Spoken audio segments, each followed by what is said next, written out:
같이 읽습니다. 그들은 기브아의 시대와 같이 심히 부패한지라. 여호와께서 그 악을 기억하시고 그 죄를 벌하시리라. 언제처럼요? 기브아의 시대와 같이 심히 부패하였다. 기브아의 시대가 어떤 시대였는지, 그 시대처럼 부패했던 모습을 지금 이야기해주고 있습니다. 하나님께서 이스라엘에게 주신 복이 많아요. 우리도 100년의 복을 누리시다 그렇게 인사를 했는데, 여러분 100년이 되면서 우리 노예가 46개가 100년이 된 교회들이에요. 2년 전에 우리 노예 100주년 기념 행사를 했을 때 46개, 우리 100주년 행사와 이런 것을 위해서 화요일 날 서울 C채널에 가서 우리 100주년에 대한 인터뷰를 좀 했어요. 그때도 우리 46개라는 거는 거기 있는 사람들이 깜짝 놀라요. 그래서 저희 교회가 47번째 100년이 넘는 교회가 됐습니다.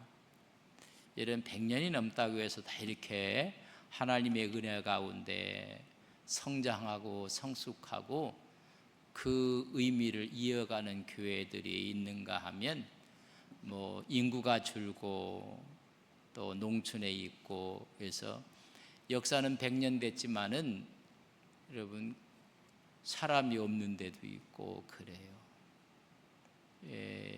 먼저 복음이 들어갔던 우리보다 더 시골, 더 그런 데 보면 역사는 많이 됐는데 모습을 보면 그렇지 못한 교회들도 많이 있거든요.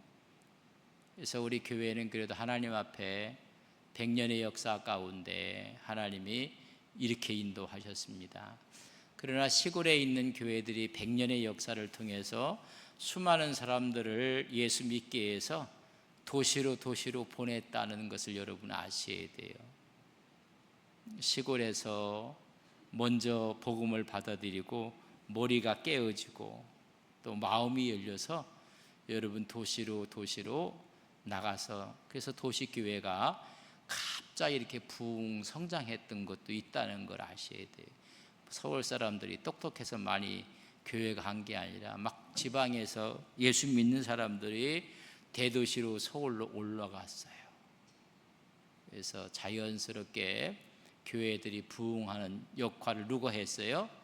못자리판 100년 되어지는 교회들, 지금은 몇 명 모이지 않지만은 믿음의 수많은 사람들을 여러분 보낸 거예요. 그런 의미. 우리 교회도 마찬가지고 또 우리 교회로 오신 분들도 있고 우리 교회가 또 대도시로 가신 분들도 있고, 그럼에도 불구하고 이만큼 하나님이 인도하셨고 축복해 주신 것을 우리는 믿습니다. 이런 은혜와 이런 축복이 있는 거예요.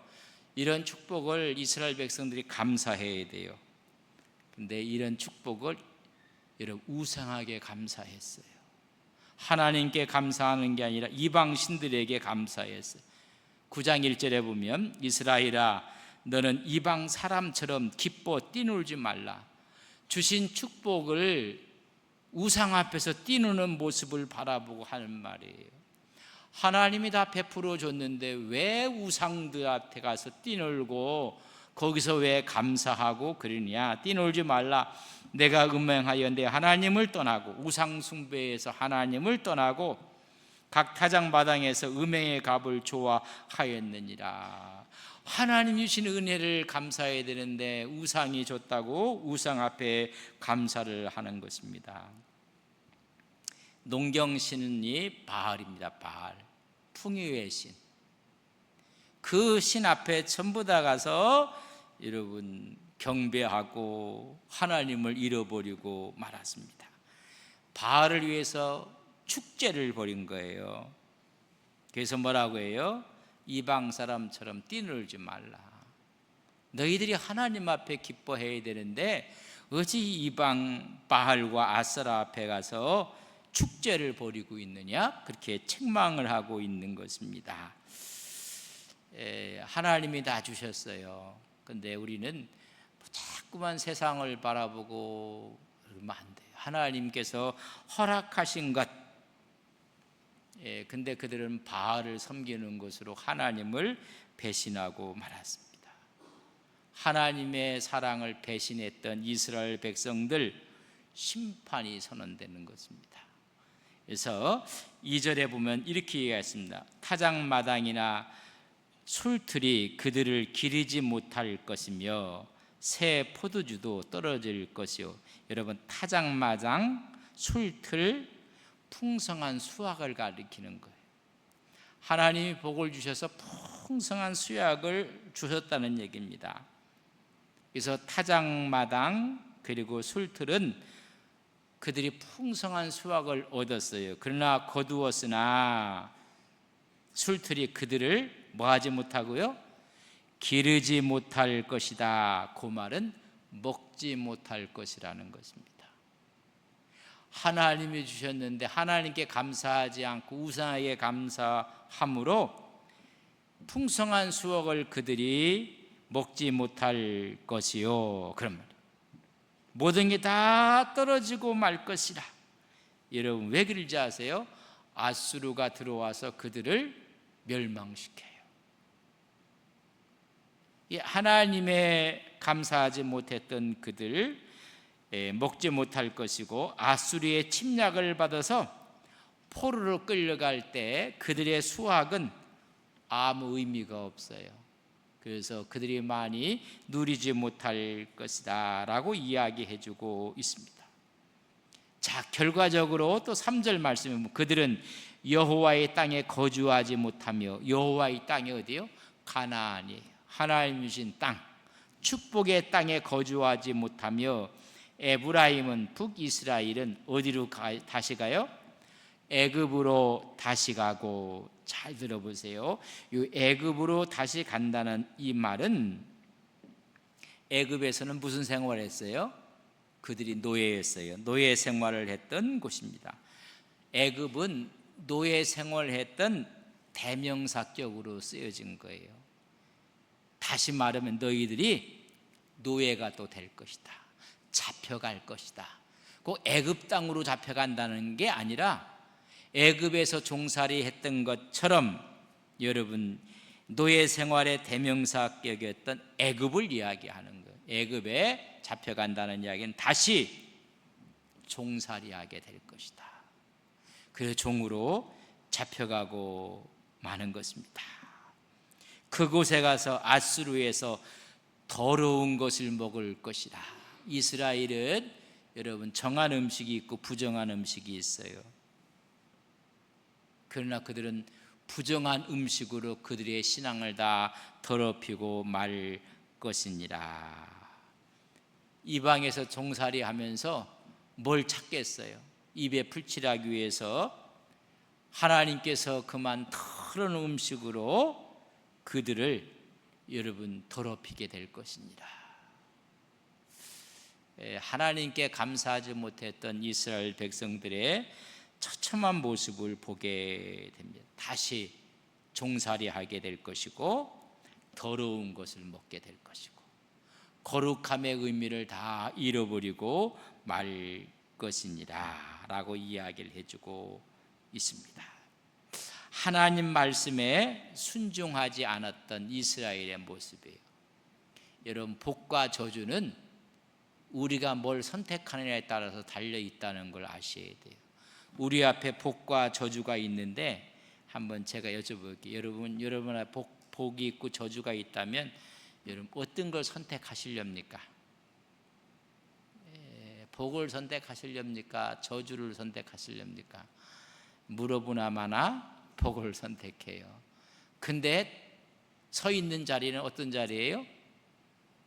복이 아니라 저주의 자리에 서 있을 때가 많아요. 이것을 신명기에서 30장에 보면 16절에서 19절에 여러분 잘 하나님 말씀을 보세요. 곧 내가 오늘 내게 명령하여 내 하나님 여호와를 사랑하고 그 모든 길로 행하며 그의 명령과 규례와 법도를 지키려 하는 것이라. 그리하면 내가 생존하며 번성할 것이요 내 하나님 여호와께서 내게 가서 차지해야 할 땅에서 내게 복을 주실 것입니다. 너희들이 가나안 땅에 들어가면 하나님께서 생존하고 번성하고 내게 복을 주실 것입니다. 어떻게 하면? 그의 명령과 규례와 법도를 지키면. 근데 그들에게 풍요가 찾아왔더니 하나님을 잃어버리고 말았어요. 여러분 보세요. 17절. 그러나 내가 만일 마음을 돌이켜 듣지 아니하고 유혹을 받아 다른 신들에게 절하고 그를 섬기면, 다산의 신, 풍요의 신 바알과 아세레를 섬기면, 18절. 내가 오늘 너희에게 선언하노니 너희가 반드시 망할 것이라. 너희가 요단을 건너가서 차지해야 할 땅에서 너희의 날이 길지 못할 것입니다. 그래서 여러분 포로로 잡혀가게 될 것이고. 자, 19절. 내가 오늘 하늘과 땅을 불러 너희에게 증거를 삼노라. 내가 생명과 사망과 복과 저주를 내 앞에 두었은즉 너와 내 자손이 살기 위하여 뭘 택하라고요? 생명을 택하고 복을 택해야 될 텐데 사망과 저주를 택한 거예요. 하나님께서 가나안 땅에 복과 저주를 낳았는데요, 하나님 주신 복은 차버리고 여러분 우상하게 가 있는 모습을 보게 됩니다. 하나님께서 주신 땅, 가나안 땅, 너희들이 거기서 소산을 먹고 풍족하고 번성할 것이 법도를 지키는 것이고 규례를 지키는 것이고 명령을 지키는 것이라. 근데 그들은요, 십계명에 다 잃어버렸어요. 다른 신을 두고 우상을 만들고 만군의 여호와 하나님을 만홀히 여기고, 여러분 하나님께 예배하는 게 아니라 우상 앞에 가서 절을 하고 말았어요. 여러분 복과 저주는 어떻게 하면 우리가 선택하고 있는 거예요. 그럼 지금도 마찬가지예요.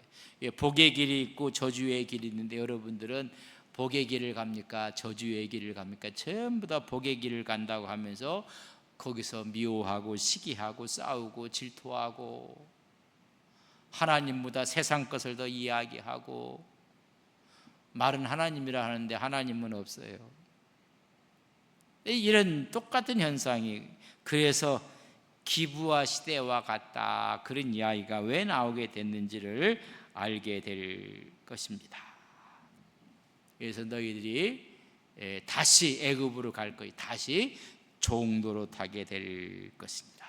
그때 하나님은 너희들 모든 제사를 다 거부하시겠다.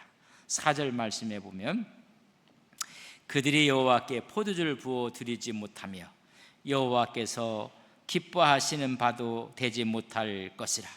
그들의 재물은 애곡하는 자의 떡과 같아서 그것을 먹는 자는 더러워지나니 그들의 떡은 자기의 먹기에만 소용될 뿐이라 여호와의 집에 드릴 것이 아님이니라. 하나님께 드려지는 것이 다 거절하시겠다는.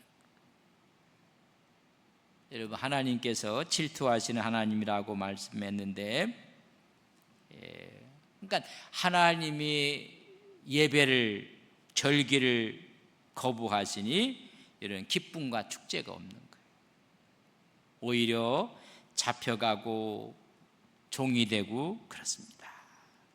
그걸 이제 6절에는 이렇게 표현을 했어요. 보라, 그들이 멸망을 피하여 갈지라도 애굽은 그들을 모으고.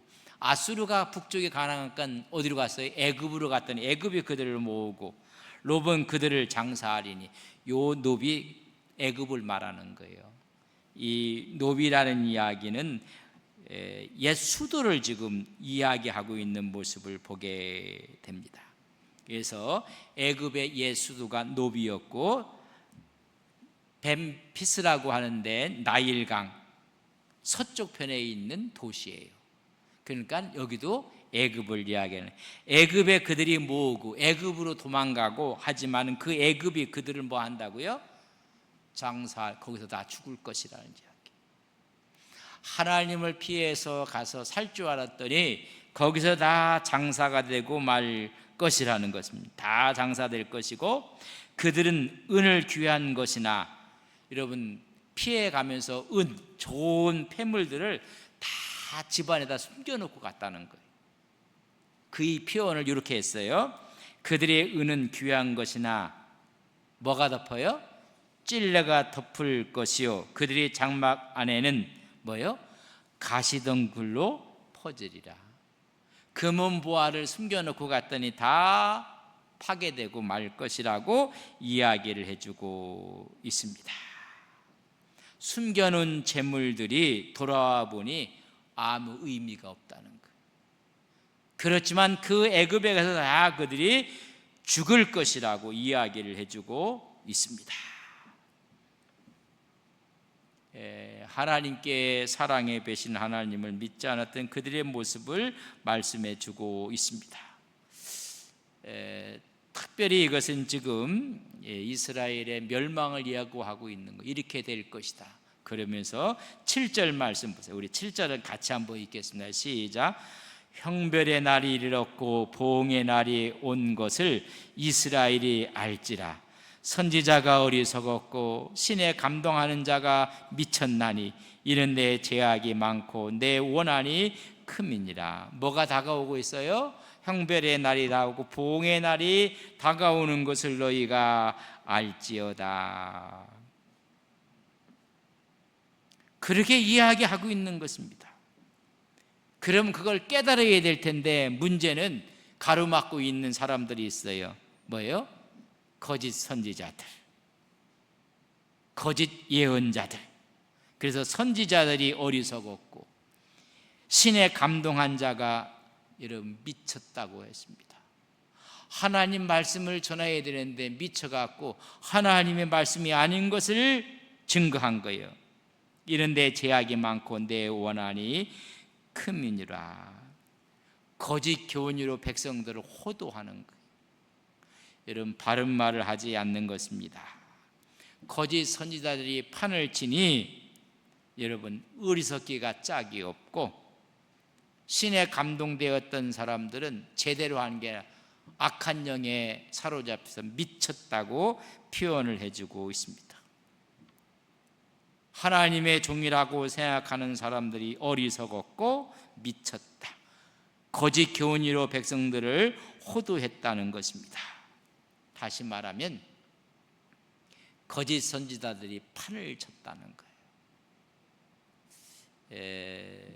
한 나라도 이 거짓이 판을 치면요, 이런 멸망하는 거예요. 이 거짓 선지자들을 이렇게 이야기를 했고, 하나님이 얼마나 그들을 애지중지하고 사랑했는지, 근데 그걸 다 그들이 잃어버리고 말아요. 여러분 8절 보세요. 에브라임은 나의 하나님과 함께한 파수꾼이었다.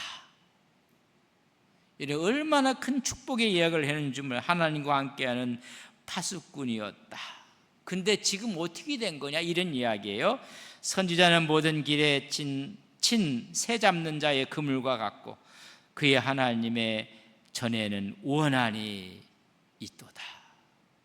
가장 멋지게 에브라임을 하나님께서 축복했는데 지금 있는 건 아무것도 없다는 것입니다. 에브라임, 여러분 형이 누군지 아세요?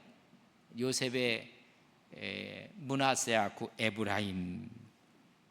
근데 요 에브라임을 이야기하는 이야기는 하나님의 정말 큰 축복을 받은 거예요.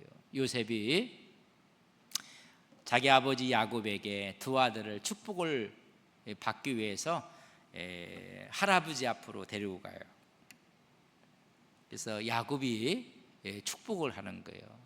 그래서 축복을 하면 아버지 우수의 큰아들이 좌측으로 오게 해서 손을 얹게 해요. 그리고 므낫세에게 손을 탁 큰아들에게 장자에게 얹게 했고, 좌수를 에브라임에게 다 얹게 이렇게 데리고 가서 축복을 받으러 데리고 가요. 그러니까 큰아들 므낫세에게 우수의 축복을 받도록 했는데 아버지께 데리고 갔더니 야곱이 어떻게 해요? 손을 어긋맞아 갖고 우수를 에브라임에다 손을 얹어요. 그러니까 요셉이 못마땅했어요. 그 큰아들한테 얹어야 되는데 둘째 아들한테 얹거든요. 그래서 아버님 그거 아닙니다. 아버지 그거 아닙니다. 그랬더니 야곱이 뭐라고 해요? 성경에 보면 나도 안다. 나도 안다. 작은 자가 큰 자가 될 것이다. 그게 에브라임이에요. 그러니까 에브라임이 얼마나 하나님의 축복을 받았는지 이루 말할 수가 없어요. 그런 지도자로서 파수꾼의 역할을 감당할 복을 받았어요. 근데 오늘 뭐라고 했어요? 그랬던 에브라임은 하나님과 함께한 파수꾼이었는데 지금 네 모습이 이게 무슨 모습이냐고 질책하고 있는 모습을 봅니다. 특별하게 축복을 받은 지파예요. 자식이었는데 그 역할을 다 잃어버리고 오히려 우상 숭배와 악독에 가득하도록 선두적인 역할을 했다고 보는 것입니다. 이게 가슴 아픈 일이에요. 우리 하나님께서 오늘도 하나님을 믿는 사람들에게 기대가 많아요. 그리고 복을 준비했어요. 근데 이게 뭐냔 말이죠. 이게 이런 이야기를 하는 거예요. 파수꾼의 역할, 지도자의 역할을 감당할 줄 알았더니 감당은커녕 걸림돌이 됐다는 이야기. 그래서 오늘 이야기한 게 그 말이에요. 에브라임이 나의 하나님과 함께 한 파수꾼이었다는 이야기를 역설적으로 그 일을 감당하지 못했다는 거예요. 하나님이 이 세상에 교회를 세워주셨는데 하나님의 복이 교회를 통해서 흘러넘쳐야 되는데 그런 파수꾼의 역할을 하고 복의 역할을 할 텐데 이게 어떻게 된 거냐? 오히려 에브라임에게 악독이 가득했다고 이야기를 해주고 있습니다. 오히려 그 안에 거짓 선지자들이 호도하고 거짓을 교훈하고 오히려 올무에 걸리기 위해서 한 나라의 파수꾼이 아니라 한 나라를 망하게 하는 자가 되었다고 책망하고 있는 거예요. 저는 오늘도 이 시대의 희망은 교회라고 믿습니다. 교회가 그런 역할을 감당했는데 교회가 세상 사람들이 보기에 교회를 걱정하고 교회가 에브라임에게 하나님이 얼마나 축복을 했는지 몰라요. 그래서 에브라임 지파에서 이스라엘 왕이 나오고 요셉이 므낫세에게 우수를 올리라고 했더니 아버지, 할아버지는 요셉은 거꾸로 했거든요. 나도 안다. 큰 자가 작은 자를 섬길 것이다 할 정도로 복을 내려주셨건만 다 잃어버렸어요. 그런 축복을 잃어버렸던 그 시대를 가리켜서 오늘 9절 말씀입니다. 우리 같이 한번 읽겠습니다. 시작. 그들은 기브아의 시대와 같이 심히 부패한지라 여호와께서 그 악을 기억하시고 그 죄를 벌하시리다. 어떤 시대와 같다고요? 기브아의 시대 같다. 우리가 그런 이야기를 할게요. 우리가 이제 민주화가 되고 선진이 됐는데 꼭 군부 독재 같다. 그러면 이 의미가 이게 부정적인 이야기거든요. 하나님의 축복을 누렸는데 어떤 시대 같으냐 그 말이에요. 이 기브아 시대 같다는 이야기는 잘 보세요. 에브라임을 하나님께서 여러분 야곱을 통해서 우수로 축복해 큰 자 지도자로 만들었어요. 그리고 파수꾼의 역할을 감당하는 하나님의 사람으로 세운 거예요. 근데 그 역할을 감당하지 못해요. 요 기브아 시대 때 그래서 여러분 사사기 19장, 20장, 21장을 읽어보면 그 기브아 시대의 모습이 나와요. 참 가슴 아픈 이야기예요. 에브라임의 그런 놀라운 은혜와 축복을 주셨던 것처럼 하나님께서 하나님의 귀한 사역을 감당하며 제사장 직분을 12지파 중에 한 지파 감당하도록 누구를 줬어요? 레위 지파를 허락해 주셨어요.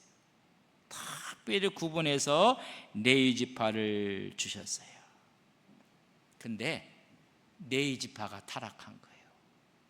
그걸 이렇게 이제 표현을 해주고 있어요. 사사기 19장 1절. 이스라엘에 왕이 없을 그때에 에브라임 산지 구석에 거류하는 어떤 레위 사람이 유다 베들레헴에서 뭐를 맞이해요? 이게 이제 타락한 모습을 보여주는 것을 이렇게 표현을 했습니다. 여러분, 하나님의 섬기는 그 족속이 하나님만 바라보아야 되는데 여러분 처벌줘서 타락한 모습을 보여주고 있습니다. 이스라엘 백성들이 하나님만 바라봐야 되는데 여러분 우상들을 첩삼듯이 첩을 삼은 거예요. 그러니까 꼭 기부화 시대 같다는 거예요. 하나님을 오직 바라보고 섬기고 따라가야 될 텐데 여러분 우상을 따라간 거예요. 여러분 레위인이 첩을 따라가고 말았어요. 그래서 기부화 시대와 같다 그런 이야기를 해요. 근데 이 레위인의 첩이 이 기부화 사람들에 의해서 여러분 강간을 당해요. 그래서 이 첩이 죽어요. 타락의 극치를 보여주고 있는 거예요.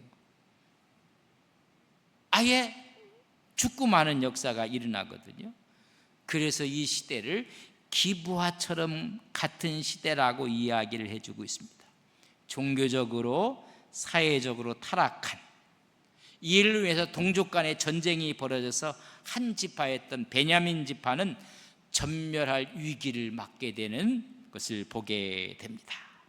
자, 첩을 뒀다는 것은 잘못이었습니다. 그런데 2절 사사기 19장 1절에는 레위인이 첩을 뒀어요. 2절 그 첩이 행음하고 남편을 떠나 레위인을 떠났어요. 떠나 유다 베들레헴 그의 아버지 집에 들어가서 거기서 몇 달 동안 있어요?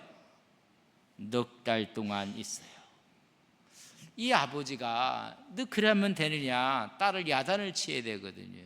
네 본 남편에게로 돌아가야 될 텐데 네 이렇게 도망와갖고 이 다른 남자를 찾아가고 따라가 이게 되겠느냐 해서 야단을 쳐갖고 누구한테 보내야 돼요? 자기 남편에게 보내야 될 텐데 안 해요. 책망도 하지 않고 야단도 치지 않고 다른 남자와 도망가는 것을 묵인해버리고 말아요. 여러분 이 사사기 이 마지막 부분에 이 기부화의 시대라는 얘기가 이런 이야기예요. 레위인의 개인적인 윤리적인 타락뿐만 아니라 사회 전체가 타락했던 모습을 보게 됩니다. 그래서 이 레위인이요 자기 첩을 데리러 가요. 장인한테. 그 장인집에 가서 며칠 묵고 함께하고 그러다가 여러분 자기 여자를 데리고 인중 고향으로 돌아오다가 여러분 하룻밤 묵게 되게 됩니다. 근데 그를 맞이할 사람이 하나도 없어요. 여러분 사사기 19장 15절에 보면 기브아에 가서 유숙하려고 그리로 들어가서 성읍 넓은 거리에 앉아 있으니 그를 집으로 영접하여 유숙하게 하는 자가 없었더라. 삭막해진 거예요. 사회가 삭막해진 모습을 공동체 의식이 없어요. 레위인이라는 것을 알면 오히려 공개하고 도와주고 협력하는 것이 아니라 레위인을 영접하는 사람이 한 사람도 없는 거예요. 그뿐만이 아니에요. 그 다음에 읽어보면 한 노인의 집에 좀 들어가게 됩니다. 들어가서 베냐민의 기브아의 한 곳에 이르러서 한 노인이 거둬들여 갖고 자기 집에, 여러분, 한 사람의 집에 들어갔어요. 들어간 것을 그 지역 기브아에 있는 불량배라고 성경은 기록했어요. 행실이 좋지 않은 청년들이 그 집을 둘러싸요. 그리고 이상한 사람 그 집 들어갔다는 거예요. 그러면서 하는 말이 사사기 19장 22절에 보면, 그들이 마음을 즐겁게 할 때에 그 성읍의 불량배들이 그 집을 애워싸고, 누구예요? 레위인을 받아들인 그 집을 애워싸고, 그런 얘기입니다. 문을 두들기며 집주인 노인에게 말하여 이르되, 내 집에 들어온 사람을 끌어내라. 우리가 그와 관계하리라. 여러분, 그 남자 레위인 끌어내는 거예요. 여러분, 우리가 관계할, 여러분, 동성애적인 이야기예요. 그러니까는 이 노인이, 이분은 하나님의 사람 레위인인데 이분한테 이런 하지 말라. 이 노인이 하는 말이, 여러분, 다 우리가 읽지는 못하지만은, 나한테 시집 안 간 처녀가 있다. 이 처녀를 너희들에게 줄 테니까 너희들 마음껏 해라. 그리고 이 사람의 여자 첩도 내가 내주겠다. 여러분, 타락해도 이렇게 타락한 시대가 기브아의 시대예요. 내 처녀딸과 그 레위인의 첩도 내어놓을 텐데 너희들이 하고 싶은 대로 다 해라. 그래서 그 첩을, 여러분, 그 수많은 남자들 위해 집 밟혀서 그 다음 날 여러분 죽어요. 이게 기브아야. 그러니까 이 이스라엘의 마지막 모습을 바라보면서 이 호세아가 보기를, 이 시대가 기브아의 시대 같다. 희망이 없고 소망이 없고 멸망 직전에 있는 모습을 바라보게 됩니다. 그래서 20장, 사사기 20장 6절에 보면, 내가 내 첩의 시체를 거두어 쪼개서 이스라엘 기업의 온 땅에 보냈나니, 그래서 이런 모습을 12지파에게 다 이야기를 했어요. 그들이 이스라엘 중에서 음행과 망령된 일을 행하였기 때문이다. 기브아 시대를 딱 두 가지로 얘기했어요. 뭐예요? 음행과 망령된 일을 행했다. 우상 숭배와 하나님이 기뻐하신 일을 마음껏 하는 시대, 그걸 뭐라고 했어요? 기브아의 시대 같다. 여러분, 하나님이 없는 시대. 그래서 아수르에 의해서 이스라엘이 멸망되어지는 모습을 마지막 표현하기를, 기브아의 시대 같다. 여러분, 우리 시대에 어떤 시대를 우리가 바라보는가? 다윗 시대 같고 하나님의 의가 살아있고 이런 이야기를 했는데, 가장 처참한, 가장 어두운 기브아의 시대 같다고 이야기를 해주고 있습니다. 사악한 행동이 판을 치는 시대와 같다, 그런 얘기입니다. 오늘 우리가 이 시대를 살아가면서 우리가 사는 이 시대는 어떤 시대와 같은가? 여러분, 정말 다윗 시대 같고 요셉이 통치하던 시대 같고 이런 시대 같은 얘기를 해야 되는데, 오늘 기브아의 시대 같다고 했습니다. 위험 수위가 가장 높아서 멸망 직전의 모습을 보게 됩니다. 이 말씀을 준비하면서 이런 생각, 우리의 시대는 어떤 시대 같을까? 여러분, 하나님께서 우리에게 주시는 말씀 앞에 이제는 하나님 앞으로 신앙을 회복하는, 또 우리의 원래의 모습의 자리로 돌아가며 하나님만 바라보는 그 신앙과 믿음으로 살아가는 우리의 신앙이 되시기를 주님의 이름으로 간절히 바랍니다. 하나님이 보시기에 너희 시대가 기브아의 시대 같다. 모든 게 다 깨진 거예요. 그게 아니라 하나님이 역사하시는, 성령이 역사하시는 그런 시대로 우리가 하나님 앞에 서 있는 우리의 믿음과 우리의 신앙이 되게 하옵소서.